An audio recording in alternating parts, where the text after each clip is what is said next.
श्री हरि बोलो ग्रंथराज श्रीमद् भगवद गीता जी की जय। हम लेके आए हैं आपके लिए एक खास ऑफर। अधिक जानकारी के लिए बने रहे हमारे साथ। श्री परमात्मने नमः। गीता सुगीता कर्तव्या किमन्यः शास्त्र विस्तरः या स्वयं पद्मनाभस्य मुख पद्माद्विनयः श्रिता। अथ ध्यानम्।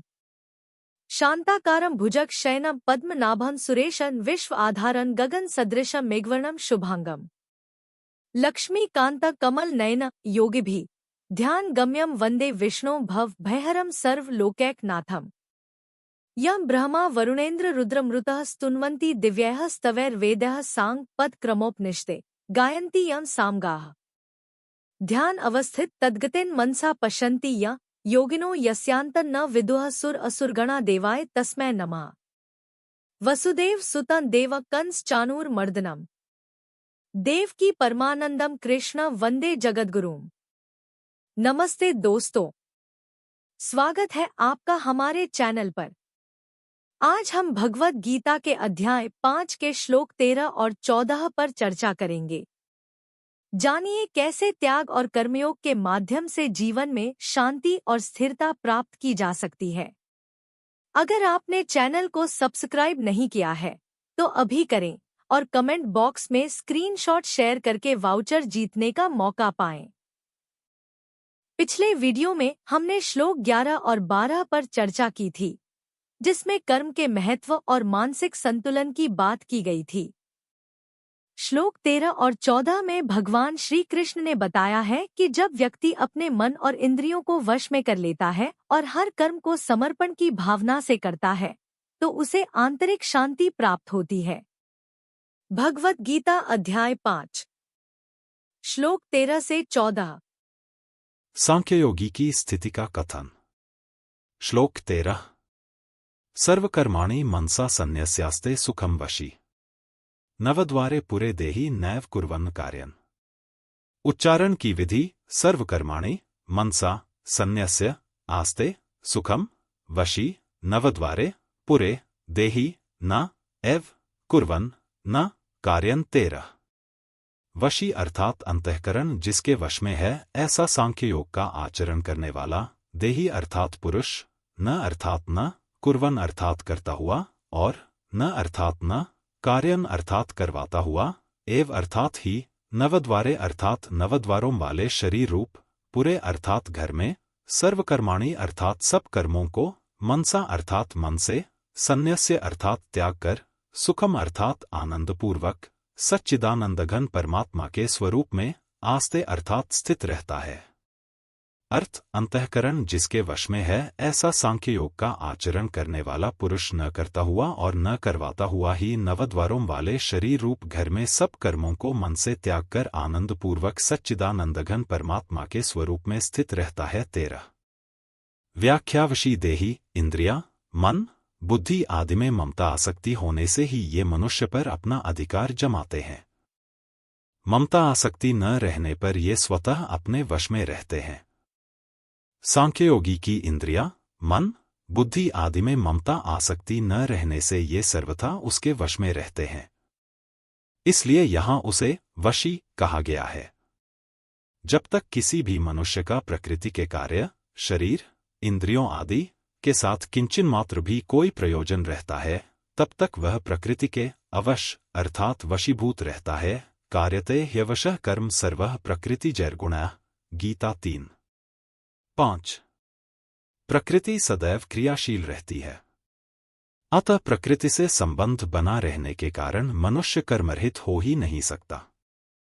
परंतु प्रकृति के कार्य स्थूल, सूक्ष्म और कारण तीनों शरीरों से ममता आसक्ति पूर्वक कोई संबंध न होने से सांख्ययोगी उनकी क्रियाओं का कर्ता नहीं बनता। यद्यपि सांख्ययोगी का शरीर के साथ किंचन मात्र भी संबंध नहीं होता, तथापि लोगों की दृष्टि में वह शरीरधारी ही दिखता है, इसलिए उसे देही कहा गया है। नवद्वारे पुरे शब्दादि विषयों का सेवन करने के लिए 2 कान, 2 नेत्र, 2 नासिका छिद्र तथा 1 मुख्य 7 द्वार शरीर के ऊपरी भाग में हैं, और मलमूत्र का त्याग करने के लिए गुदा और उपस्थ ये 2 द्वार शरीर के निचले भाग में हैं। इन 9 द्वारों वाले शरीर को पुर अर्थात नगर कहने का तात्पर्य यह है कि जैसे नगर और उसमें रहने वाला मनुष्य दोनों अलग अलग होते हैं, ऐसे ही यह शरीर और इसमें रहने का भाव रखने वाला जीवात्मा दोनों अलग अलग हैं। जैसे नगर में रहने वाला मनुष्य नगर में होने वाली क्रियाओं को अपनी क्रियाएं नहीं मानता, ऐसे ही सांख्ययोगी शरीर में होने वाली क्रियाओं को अपनी क्रियाएं नहीं मानता। सर्वकर्माणि मनसा संन्यस्य इसी अध्याय के 8वें श्लोकों में शरीर, इंद्रिया, मन, बुद्धि और प्राणों के द्वारा होने वाली जिन 13 क्रियाओं का वर्णन हुआ है, उन सब क्रियाओं का बोधक यहाँ सर्वकर्माणि पद है। यहाँ मनसा संन्यस्य पदों का अभिप्राय है विवेकपूर्वक मन से त्याग करना। यदि इन पदों का अर्थ केवल मन से त्याग करना माना जाए तो दोष आता है, क्योंकि मन से त्याग करना भी मन की एक क्रिया है और गीता मन से होने वाली क्रिया को कर्म मानती है। शरीर से होने वाली क्रियाओं के कर्तापन का मन से त्याग करने पर भी मन की त्याग रूप क्रिया का कर्तापन तो रह ही गया। अतः मनसा संन्यस्य पदों का तात्पर्य है विवेकपूर्वक मन से क्रियाओं के कर्तापन का त्याग करना, अर्थात कर्तापन से माने हुए संबंध का त्याग करना। जहां से कर्तापन का संबंध माना है, वहीं से उस संबंध का त्याग करना है। सांख्ययोगी अपने में कर्तापन न मानकर उसे शरीर में ही छोड़ देता है, अर्थात कर्तापन शरीर में ही है, अपने में कभी नहीं।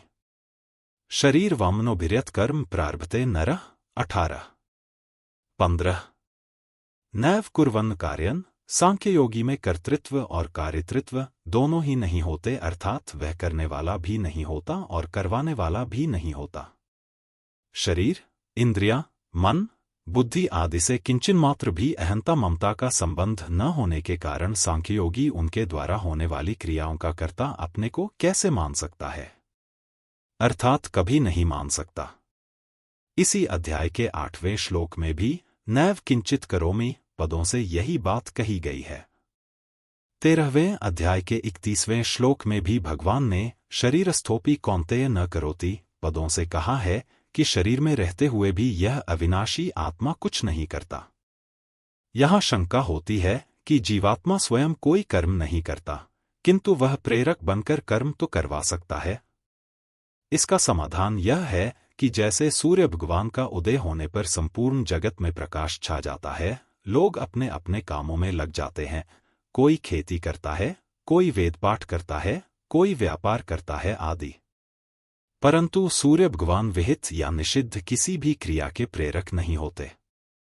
उनसे सबको प्रकाश मिलता है, पर उस प्रकाश का कोई सदुपयोग करे या दुरुपयोग, इसमें सूर्य भगवान की कोई प्रेरणा नहीं है। यदि उनकी प्रेरणा होती तो पाप या पुण्य कर्मों का भागी भी उन्हीं को होना पड़ता। ऐसे ही चेतन तत्व से प्रकृति को सत्ता और शक्ति तो प्राप्त होती है, पर वह किसी क्रिया का प्रेरक नहीं होता। यही बात भगवान ने यहाँ न कार्यन पदों से कही है। आस्ते सुखम मनुष्य मात्र की स्वरूप में स्वाभाविक स्थिति है, परंतु वे अपनी स्थिति शरीर, इंद्रिया, मन, बुद्धि, प्राण आदि में मान लेते हैं, जिससे उन्हें इस स्वाभाविक स्थिति का अनुभव नहीं होता। परंतु सांख्ययोगी को निरंतर स्वरूप में अपनी स्वाभाविक स्थिति का अनुभव होता रहता है। स्वरूप सदा सर्वदा सुख स्वरूप है। वह सुख अखंड, एकरस और परिच्छिन्नता से रहित है। एक वस्तु की दूसरी वस्तु में जैसी स्थिति होती है, स्वरूप में वैसी स्थिति नहीं होती। कारण कि स्वरूप ज्यों का त्यों विद्यमान रहता है। उस स्वरूप में मनुष्य की स्थिति स्वतः स्वाभाविक है, अतः उसमें स्थित होने में कोई श्रम, उद्योग नहीं है। स्वरूप को पहचानने पर एक स्वरूप ही स्वरूप रह जाता है। पहचान मात्र को समझाने के लिए ही यहाँ आस्ते पद का प्रयोग हुआ है। इसे ही 14वें अध्याय के 24वें श्लोक में स्वस्थ पद से कहा गया है। यहाँ आस्ते क्रिया जिस तत्व की सत्ता को प्रकट कर रही है, वह सब आधारों का आधार है। समस्त उत्पन्न तत्व उस अनुत्पन्न तत्व के आश्रित हैं। उस सर्वाधिष्ठान रूप तत्व को किसी आधार की आवश्यकता ही क्या है। उस स्वतः सिद्ध तत्व में स्वाभाविक स्थिति को ही यहाँ आस्ते पद से कहा गया है। इसे ही आगे 20वें श्लोक में ब्रह्मविद ब्रह्मणि स्थितः पदों से कहा गया है। परिशिष्ट भाव नैव कुर्वन्न कार्यन तत्व प्राप्ति में करने का भाव ही बाधक है। करने के भाव से ही कर्तृत्व आता है और कर्तृत्व से व्यक्तित्व आता है। क्रिया प्रकृति में है, स्वरूप में स्वतः अक्रियता है। अतः करने से प्रकृति के साथ संबंध जुड़ता है और कुछ नहीं करने से स्वरूप में स्वतः स्थिति होती है। मेरे को कुछ नहीं करना है, यह भाव भी करने के ही अंतर्गत है। अतः करने से भी मतलब नहीं होना चाहिए और न करने से भी मतलब नहीं होना चाहिए। नैव तस्य कृतनार्थो नाकृतनः कश्चन। गीता 3:18। स्वरूप करने और न करने दोनों से रहित अर्थात निरपेक्ष तत्व है। वशी गुणों के संग से ही जीव अवश अर्थात पराधीन होता है। गीता 3 अध्याय का 5वां श्लोक।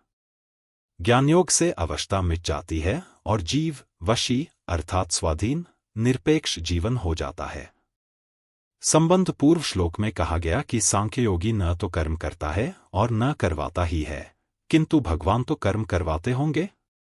इसके उत्तर में आगे का श्लोक कहते हैं। परमात्मा में कर्तापन के अभाव का कथन।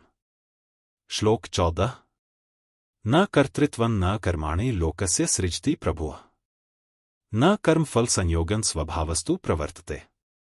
उच्चारण की विधि न कर्तृत्वम न कर्माणि लोकस्य सृजति प्रभुः न कर्म फल संयोगम स्वभावः तु प्रवर्तते। 14। प्रभुः अर्थात परमेश्वर, लोकस्य अर्थात मनुष्यों के, न अर्थात न तो, कर्तृत्वम अर्थात कर्तापन की, न अर्थात न कर्माणि अर्थात कर्मों की, और न अर्थात न कर्मफल संयोगम अर्थात कर्मफल के संयोग की ही, सृजति अर्थात रचना करते हैं, तु अर्थात किंतु, स्वभावः अर्थात स्वभाव ही, प्रवर्तते अर्थात बरत रहा है। अर्थ परमेश्वर मनुष्यों के न तो कर्तापन की, न कर्मों की और न कर्मफल के संयोग की ही रचना करते हैं, किंतु स्वभाव ही बरत रहा है। 14। व्याख्या न कर्तृत्वं न कर्माणि लोकस्य सृजति प्रभुः। सृष्टि की रचना का कार्य सगुण भगवान का है, इसलिए प्रभु पद दिया है। भगवान सर्वसमर्थ हैं और सबके शासक नियामक हैं।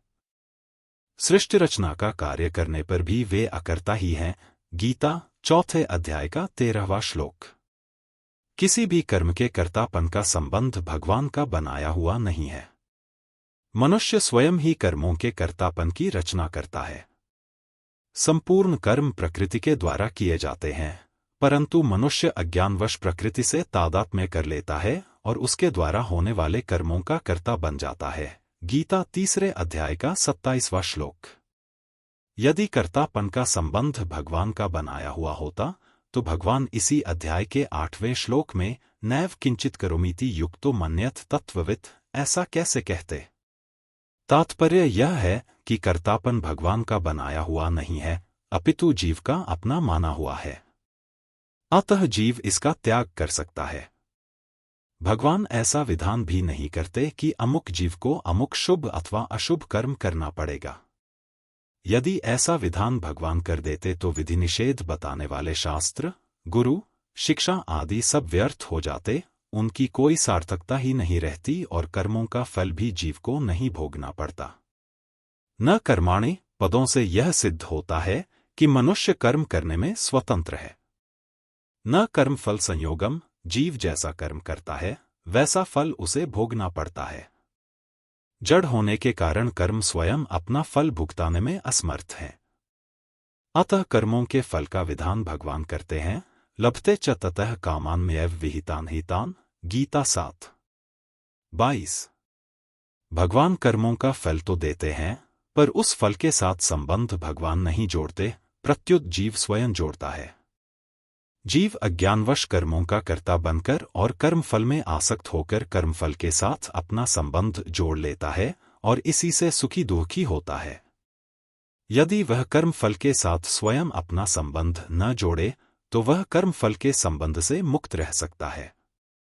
ऐसे कर्मफल से संबंध न जोड़ने वाले पुरुषों के लिए 18वें अध्याय के 12वें श्लोक में सन्यासिनाम पद आया है। उन्हें कर्मों का फल इस लोक या परलोक में कहीं नहीं मिलता। यदि कर्मफल का संबंध भगवान ने जोड़ा होता तो जीव कभी कर्मफल से मुक्त नहीं होता। दूसरे अध्याय के 47वें श्लोक में भगवान कहते हैं, मां कर्मफल हेतुर्भूः, अर्थात कर्मफल का हेतु भी मत बन। तात्पर्य हुआ कि सुखी दुखी होना अथवा न होना और कर्मफल का हेतु बनना अथवा न बनना मनुष्य के हाथ में है।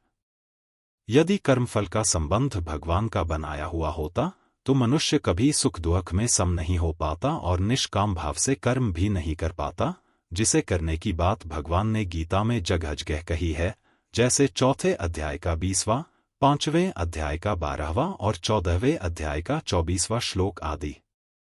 शंका श्रुति में आता है कि भगवान जिसकी ऊर्ध्वगति करना चाहते हैं उससे तो शुभ कर्म करवाते हैं और जिसकी अधोगति करना चाहते हैं उससे अशुभ कर्म करवाते हैं। एक एष होव साधु कर्म कार्यति तं यमेभ्यो लोकेभ्य उन्निनीशत एष हेवा साधु कर्म कार्यति तं यमधो निनिष्टे। कौशीत की ब्राह्मणोपनिषद 3:8। जब भगवान ही शुभाशुभ कर्म करवाते हैं तो फिर भगवान किसी के कर्तृत्व, कर्म और कर्मफल संयोग की रचना नहीं करते, ऐसा कहना तो श्रुति के साथ विरोध हुआ। समाधान वास्तव में श्रुति के उपर्युक्त कथन का तात्पर्य शुभाशुभ कर्म करवाकर मनुष्य की ऊर्ध्वगति और अधोगति करने में नहीं है, प्रत्युत प्रारब्ध के अनुसार कर्मफल भुगता कर उसे शुद्ध करने में है, अर्थात मनुष्य शुभाशुभ कर्मों का फल जैसे भोग सके, भगवान कृपा पूर्वक उसे कर्म बंधन से मुक्त करके अपना वास्तविक प्रेम प्रदान करने के लिए उसके प्रारब्ध के अनुसार वैसी ही परिस्थिति और बुद्धि बना देते हैं। 2 मूल में शुभ, पुण्य और अशुभ, पाप, कर्म मनुष्य कामना के वशीभूत होकर ही करता है। गीता 3:37, जिनका फल क्रमशः ऊर्ध्वगति, स्वर्गादि लोकों की प्राप्ति और अधोगति, नरकों की प्राप्ति होता है। मनुष्य मुक्ति के लिए भगवान की दी हुई स्वतंत्रता का दुरुपयोग करके ही कामना करता है। जैसे जिस मनुष्य को प्रारब्ध के अनुसार धन की प्राप्ति होने वाली है उसे व्यापार आदि में वैसी ही खरीदने आदि की प्रेरणा कर देते हैं, अर्थात उस समय उसकी वैसी ही बुद्धि बन जाती है, और जिसे प्रारब्ध के अनुसार हानि होने वाली है उसे व्यापार आदि में वैसी ही प्रेरणा कर देते हैं। तात्पर्य यह है कि मनुष्य जिस प्रकार से अपने शुभाशुभ कर्मों का फल भोग सके, भगवत प्रेरणा से वैसी ही परिस्थिति और बुद्धि बन जाती है। यदि श्रुति का यही अर्थ लिया जाए कि भगवान जिसकी ऊर्ध्वगति और अधोगति करना चाहते हैं उससे शुभ और अशुभ कर्म करवाते हैं, तो मनुष्य कर्म करने में सर्वथा पराधीन हो जाएगा और शास्त्रों, संत महात्माओं आदि का विधि निषेध, गुरु की शिक्षा आदि सभी व्यर्थ हो जाएंगे। अतः यहाँ श्रुति का तात्पर्य कर्मों का फल भुगताकर मनुष्य को शुद्ध करना ही है। स्वभावस्तु प्रवर्तते, कर्तापन, कर्म और कर्मफल का संबंध इन तीनों को मनुष्य अपने स्वभाव के वश में होकर करता है। यहाँ स्वभाव पद व्यष्टि प्रकृति, आदत का वाचक है जिसे स्वयं जीव ने बनाया है। जब तक स्वभाव में राग द्वेष रहते हैं तब तक स्वभाव शुद्ध नहीं होता। जब तक स्वभाव शुद्ध नहीं होता तब तक जीव स्वभाव के वशीभूत रहता है। 3 अध्याय के 33वें श्लोक में प्रकृति यान्ति भूतानि पदों से भगवान ने कहा है कि मनुष्यों को अपनी प्रकृति अर्थात स्वभाव के वशीभूत होकर कर्म करने पड़ते हैं। यही बात भगवान यहाँ तो स्वभावः प्रवर्तते पदों से कह रहे हैं।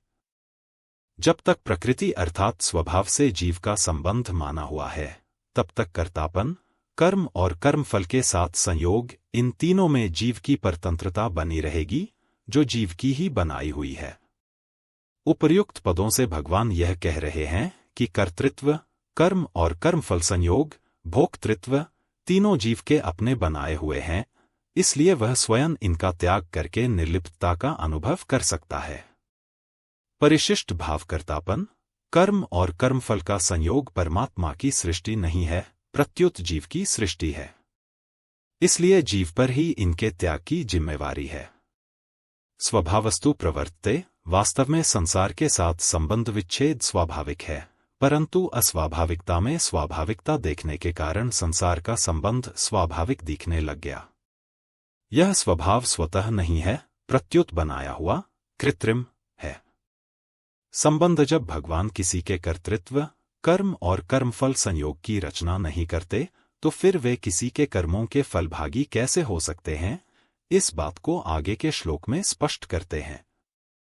कल हम श्लोक 15 और 16 की चर्चा करेंगे, जहां भगवान ज्ञान और अज्ञान के बीच के अंतर को स्पष्ट करते हैं। दोस्तों, आज का श्लोक आपको कैसा लगा? क्या आप भी ये मानते हैं कि भगवद गीता सिर्फ एक धार्मिक ग्रंथ नहीं, बल्कि जीवन जीने का एक पूरा नक्शा है?